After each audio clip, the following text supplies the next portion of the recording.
আজ আপনাদের জন্য আর একটা নতুন রেসিপি নিয়ে আসলাম। আসসালামু আলাইকুম আফুরা ভাইয়ারা, কেমন আছেন? আল্লাহর রহমতে আমি ভালো আছি, আশা করি আপনারাও ভালো আছেন। আজ রান্না করব বিফ হালিম।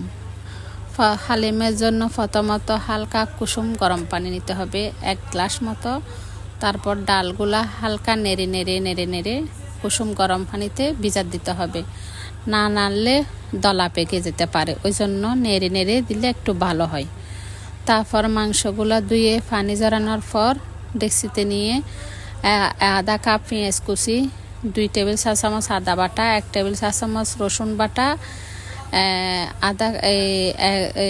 এক চা চামচ লাল মরিচ, 1 চা চামচ হলুদের গুঁড়া, 1 চা চামচ মিক্স মশলা, স্বাদ মতো লবণ আর পেঁয়াজ বেরেস্তার তেল দিয়ে ভালো করে মেখে নিতে হবে। তারপর 3 টেবিল চা চামচ টক দই দিয়ে আর একটু মিক্স করে চুলায় বসায় দিতে হবে।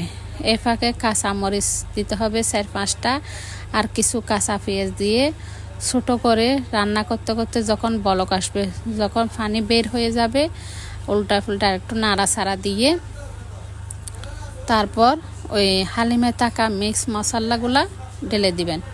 ঢেলে দিয়ে নাড়তে ছোট করে রান্না করবেন।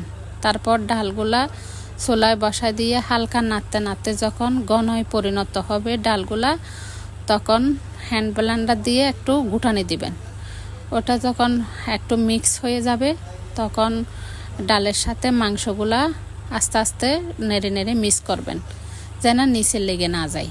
তারপর যখন মাছ করতে বলক আসবে, 1 চা চামচ টেস্টি লবণ দিয়ে মিক্স করে দিবেন।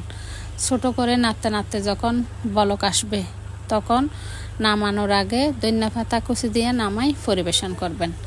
এবং পরিবেশনের জন্য শসা কুচি, আদা কুচি, কাঁচামরিচ কুচি, ধনিয়া পাতা কুচি, পেঁয়াজ বেরেস্তা, লেবু ফালি, এগুলা দিয়ে নামাই পরিবেশন করবেন।